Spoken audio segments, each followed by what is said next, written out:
दोन ठिकाणी आणि या ठिकाणी इथे पण बघा संतोष खंडू जाधव, इथेही संतोष खंडू जाधव. फोटो नाही, फोटो एक जुना नवीन, हा फोटो आणि हा फोटो इकडचा फोटो हा सेम आहे आणि हा जो फोटो दिसतोय तो जुना फोटो आहे आणि ईपिक नंबर तिघांचे वेगवेगळे आहेत आणि यादी क्रमांक पण वेगवेगळी आहे. ही हिंदू यमुनाबाई गणपत कांबळेची बायको आहे. मुस्लिम फोटो दिसतोय बघा, बुरका घातलेला. वगळले गेले पाहिजेत.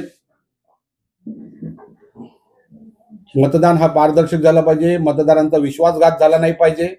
मतदाता सूची में गड़बड़ी का एक और मामला उजागर करके मनसे ने चुनाव आयोग को घेरने की एक बड़ी कोशिश शुरू कर दी है. बता दें कि कांदिवली बेस्ट चारकोप विधानसभा के प्रभाग क्रमांक 20 में भाजपा के वार्ड अध्यक्ष संतोष खंडू जाधव का नाम 3 मतदाता सूची में अलग अलग ईपिक नंबर के साथ दर्ज होने का मामला मनसे के प्रवक्ता हेमंत कुमार कांबले और मनसे के चारकोप विधानसभा अध्यक्ष दिनेश सालवी ने मीडिया के माध्यम से चुनाव आयोग के संज्ञान में लाया है. वोटर लिस्ट में गड़बड़ी का यह मामला मनसे के नेताओं द्वारा उजागर किया गया है, ऐसी बात कही जा रही है. इतना ही नहीं, एक हिंदू महिला यमुनाबाई गणपत कांबले का नाम वोटर लिस्ट में तो दर्ज है, लेकिन उनके नाम के सामने जो फोटो लगी हुई है वह बुरकाधारी मुस्लिम महिला. निवडणूक आयोगाने, निवडणूक अधिकाऱ्यांनी महाराष्ट्रामधील नगरपंचायत आणि नगरपरिषदेच्या निवडणुका जाहीर केल्यात. आता तुम्हाला माहीतच असेल की महाविकास आघाडी, मनसे यांनी सगळ्यांनी अनेक पुरावे, मग ते बोगस मतदार असतील, दुबार मतदार असतील, यांच्या मी अनेक पुरावे निवडणूक अधिकाऱ्यांना दिले होते. आता कालच याचं शिष्टमंडळ दिल्लीमध्ये, सर्व पक्षीय शिष्टमंडळ ही गेलं होतं, पण तिथेही ज्ञानेश कुमार यांनी कोणतेही आमच्या तक्रारी ऐकून नाही घेतल्या.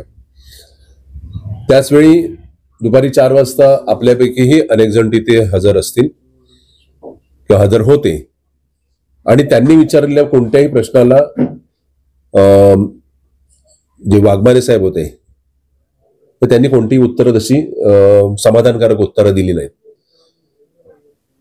तर असे अनेक प्रश्न, म्हणजे बोगस उमेदवार असतील, मी तर बोगसपेक्षा अज्ञात उमेदवार म्हणतो, अज्ञात मतदार म्हणतो, की ज्यांचं नाव शौचालयामध्ये नोंदलं गेलंय, आयुक्तांच्या कार्यालयात नोंदलं गेलंय किंवा अनेक ठिकाणी आमच्या कार्यकर्त्यांनी शोधून काढलेली नावं असतील, ती मिळालेली नसताना आणि मतदार याद्या स्वच्छ नसताना, खरं तर मतदान हे सुरक्षित लोकशाही आणि सशक्त लोकशाहीचं एक आपण द्योतक म्हणतो, आणि अशा वेळेला या याद्या स्वच्छ नसताना विरोधक तर बोलतातच आहे, पण त्याचबरोबर या सरकारमधले घटक पक्ष, मग शिंदेचे संजय गायकवाड असू दे, त्या मंदा म्हात्रे असू देत, किंवा नाशिकमध्ये काल 2,98,000 मतदार हे दुबार आहेत. हे वारंवार वाहिन्यांवरती तुम्ही दाखवताय, माध्यमांसमोर येत आहे. अशा वेळेला या निवडणुका लादल्या का गेल्या? आता याच्यामध्ये निवडणूक आयोगाने सांगितलं की जे दुबार मतदार आहेत त्या दुबार मतदारांना ते डबल स्टार देणार आहेत.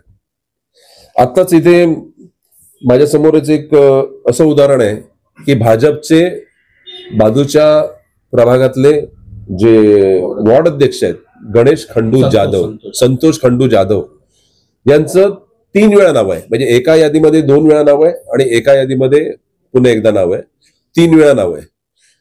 तर अशा नावांपुढे आता 2 स्टार तुम्ही देणार, मग 3 स्टार देणार. आपण एखादी गोष्ट घेतो, एखादी वस्तू घेतो किंवा एखादी सर्व्हिस घेतो, तेव्हा आपल्याला रिप्लाय, फीडबॅक मागतात, त्याला 2 स्टार द्यायचे, 3 स्टार द्यायचे. मी तर म्हणतो निवडणूक आयोगाला रॉक स्टार दिलं पाहिजे, की जे सत्ताधाऱ्यांच्या तालावरती रॉक डान्स करतायत, त्यामुळे रॉकस्टार म्हटलं पाहिजे यांना. या असे अनेक प्रश्न आहेत आणि या प्रश्नांची उत्तरं अनुत्तरित असताना ज्या प्रकारे महाराष्ट्रावरती निवडणुका लादल्या गेल्यात, आज उद्धव ठाकरे साहेब तिकडे दौऱ्यावरती आहेत शेतकऱ्यांच्या प्रश्नावरती. म्हणजे तिथे धाराशिव असेल, मराठवाड्यामध्ये एवढा मोठ्या प्रमाणात पूर आला होता, या शेतकऱ्यांना कोणती मदत मिळाली? आणि तिथे तुम्ही त्या बाजूला पण, त्या ठिकाणी पण तिकडे ज्या निवडणुका लादल्या गेल्या आहेत, मला वाटतं हे सरकार कोणत्याही प्रकारच्या निवडणुका रेटून न्यायच्या, म्हणजे हिंदीमध्ये म्हणाय त्याचा मी मराठीमध्ये अनुवाद सांगतो की जिसका दंडा उसकी भैंस, तर ज्याची काठी त्याची म्हैस. आता म्हैशी कशा पळवणार आहेत ते तुम्ही बघायचंय. काल पत्रकार परिषदेत निवडणूक आयुक्त स्वतः कम्फर्टेबल होते का? निवडणूक आयुक्त स्वतः जे निवडणुका कंडक्ट करणार आहेत ते म्हणतात आम्ही याद्या अडॉप्ट करतो, म्हणजे ज्या याद्या असतील मग त्या नादुरुस्त किंवा दोषयुक्त याद्या त्या अडॉप्ट करणार आहेत. नेमकं काय अडॉप्ट करणार म्हणजे काय? म्हणजे दोषयुक्त याद्या अडॉप्ट करून तुम्ही आहे तसे निवडणुका फक्त तुम्हाला निवडणुका करायच्यात म्हणून करायच्यात.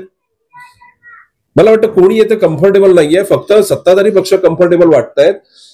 आणि त्यांचं उत्तर तुम्हाला सगळ्यांना माहिती आहे की 2024च्या विधानसभेला काय झालं. आता हे सगळ्या गोष्टी बाहेर पडतात. माननीय राजसाहेब ठाकरे यांच्या आदेशानुसार आम्ही आपल्या चारकोप विधानसभेमध्ये यादीनिहाय काम करत असताना मी त्यांना 2024चे आपल्या विधानसभेची यादी दिली असता, पण त्या पोलिंग एजंटनी जी यादी दिली तीच यादी दिलेली होती, जेणेकरून वोटिंग कोणी केलंय तेही कळेल आणि ज्यांनी नाही केलं तेही कळेल. त्या हिशोबाने माझे जे सहकारी होते, शाखाध्यक्ष, गटाध्यक्ष, ते यादीने आपल्या प्रभागामध्ये काम करत असताना काही गंभीर गोष्टी समोर आलेल्या आहेत की प्रभाग क्रमांक 20चा जो भाजपचा वॉर्डाध्यक्ष आहे संतोष खंडू जाधव यांचं 3 ठिकाणी यादीमध्ये नाव आलेलं आहे. विशेष म्हणजे आता जे टीक दिसते मला, मी खात्रीपूर्वक सांगू शकत नाही, पण त्या 3 ठिकाणी वोटिंगही झाली असेल कदाचित. वॉर्ड अध्यक्ष भाजपचा आहे, त्याचं 3 ठिकाणी वोटिंग मध्ये नाव येतं आणि त्यांनी चेक नाही केलेलं आहे. हे कसं असू शकतं? त्यामुळे हा जो घोळ आहे, जे साहेब बोलतायत यादीमध्ये आहे, तो यादीचा घोळ हा स्वच्छ झाला पाहिजे. आमचं एवढंच म्हणणं आहे की जो आम्ही यादी स्वच्छ करण्यासाठी जे काही आमच्याकडे माहिती मिळाली ती सांगून सुद्धा हे लोक त्याला हिंदू मुस्लिम असं वळण देत आहेत. अहो, मी स्वतः दाखवलेलं यमुनाबाई गणपत कांबळे या बाईचं, गणपत कांबळेची ही बायको, ही आता हिंदू आहे ना, हिचं बुरखा घातलेला फोटो आहे, आपण बघू शकता. अरे मग कुठलं तुम्ही हिंदू म्हटलं मुस्लिम लावताय की आपण बोलताय ते वोट जिहाद? कुठल्याही गोष्टीला कुठलंही काय लावताय. अगर स्वच्छ यादी झाली तर ते मुस्लिम नावं असो यांना कुठल्याही जाते तेही स्वच्छ होतील ना. हे झालंच पाहिजे. आणि बोगस वोट थांबवण्यासाठी आधार कार्ड बायोमेट्रिक लिंक झालं पाहिजे, जेणेकरून एक व्यक्ती लोकसभा, विधानसभा या महानगरपालिका निवडणूक असेल, राज्यात नाही तर देशात एक ठिकाणी वोटिंग झाली पाहिजे. अशा पद्धतीने पारदर्शक वोटिंग झाली पाहिजे. मतदारांना त्याचा हक्क मिळाला पाहिजे.